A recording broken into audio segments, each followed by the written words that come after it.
what is like the playbook of crypto BD? Well, I think initially it just starts with a really good product. Right. Like Lido was easy to sell. Ethena is incredibly easy to sell. I'm a very lazy person. I'm so fucking lazy, it is ridiculous. So I don't get out of bed unless I can easily do something. And when I see a product that's easy to sell, I go for it. That's the first thing. The second is, I think it's important to play the game. I don't judge anyone that much, but like, I feel like if you're in crypto and you don't have an incentive program, points, something that would make it attractive initially, you're missing out because you're basically not.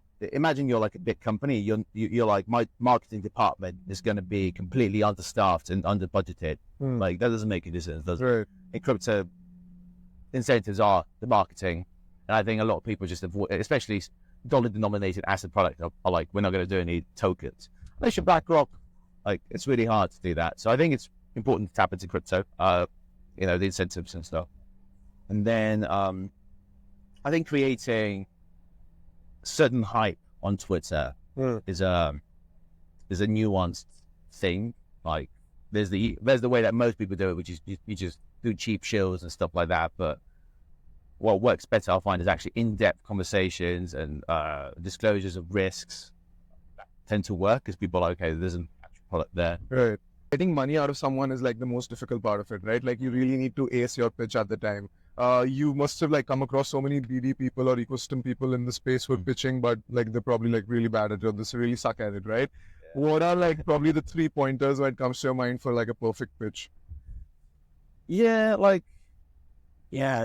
most of you guys suck balls. I have to say, I go to happy hours and you come to me selling shit that's just so bad. I could sell it better than you guys, but I'm not even that smart. Like, I feel like what really lacks is like a bespoke approach. Like you have to understand what these people want from the get-go. A lot of people just do the kind of the same pitch everywhere. You have to adjust it because it's like dating, I guess. Yeah. You don't go with the same thing to every single guy or girl, right? You have to adjust the pitch a bit. Sales is exactly the same thing. Adjust it. Right. And I always prioritize long-term relationships for all the sales. I feel like, first of all, unlike dating? What? I like doing. I'll keep that for bloopers. but like, because I feel like a lot of people think this deal is so important, but it fucking ain't. Whatever you do now isn't as important as you think it is. I always prioritize long-term relationships, and I never push too hard. Like, I come in, if you like it, great. If you don't, let's stick around and help each other out. That is so much more value additive to both people rather than this deal is really important, I need to sell it. No, whatever you do is not as important. 5 years from now, you're not going to remember it. What you're going to remember is you're surrounded by friends and people that want to help you out because you help them out. That's how I think about it. Right. Since you mentioned, right, a lot of people come to parties and just like have a shitty pitch, right? What would you have, like, what's an advice for people who want to pitch in, let's say, a party or a conference setting versus like actually on call, right? Because I feel there are two very different things, right? Not everyone, especially in a party environment, for example, the Arthur race event, no one was there to fucking like listen to shit. Right? Listen, if you pitch me shit at the Arthur Hayes event, I'm fucking standing up and leaving, okay? I don't give a shit who you are. If you're a billionaire or fucking like the guy that walked in the moon, I don't care who you are. I'm standing up and fucking leaving. Okay? I want to have a good time. So that's number one. Number two, I mean, if you're like sometimes I just get really tired. You know, you walk into places and restaking points, and I just want to stab myself, but I kind of go through it. But I'm just bitching now, by the way.